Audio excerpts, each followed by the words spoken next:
Aujourd'hui, la création permet l'identification. Elle aide à identifier la marque en lui donnant les moyens d'affirmer ses valeurs, son discours et son identité.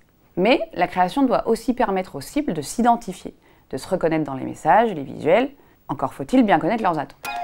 Pour les marques en réseau, cette connaissance des cibles est entre les mains du local, des points de vente. Ce sont eux qui savent le mieux ce qui va fonctionner, que ce soit en termes de produits mis en avant, de promotion ou de tendance. Tout l'enjeu est donc de leur laisser la liberté de personnaliser les créations pour correspondre aux attentes d'un quartier, d'une ville, d'une région, mais qu'ils puissent le faire dans le respect des codes de la marque et de son identité. Comment y arriver? Alors le secret, c'est de tout prévoir en amont et de bien définir la liberté qu'on donne au réseau. Pour que l'adaptation d'une création soit efficace, il faut d'abord identifier les données qui vont être personnalisables. Alors ça peut être une adresse bien sûr, mais ça peut être aussi un message, un visuel ou une offre promotionnelle. L'idée étant de s'inscrire au plus près de la vraie vie des consommateurs.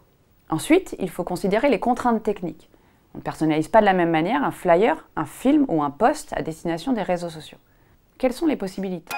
Aujourd'hui, tout est possible. Bien entendu, les contraintes sont différentes selon les médias, mais tous sont envisageables. En print, par exemple, on peut réserver une zone pour le repiquage d'une adresse. L'ensemble de la création reste donc bien à l'image de la marque, mais un espace d'expression est prévu pour le local. En événementiel, ensuite, lorsqu'une marque met en place un rendez-vous dans son réseau, on peut prévoir un template et laisser possible l'adaptation selon une spécificité locale ou saisonnière. Certains proposeront une soirée crêpe, d'autres une soirée Welsh. Tout est possible et on répond ainsi mieux aux attentes des consommateurs sur place. Et désormais, on sait aussi rendre local une vidéo. Pour l'un de nos clients, nous avons récemment créé un format bumper personnalisable selon les offres en cours dans la région. Quels avantages au final? L'adaptation des créations d'une marque en local permet 3 choses. Premièrement, donner à la marque les moyens d'être réellement proche de ses consommateurs et ainsi créer un lien plus fort avec eux.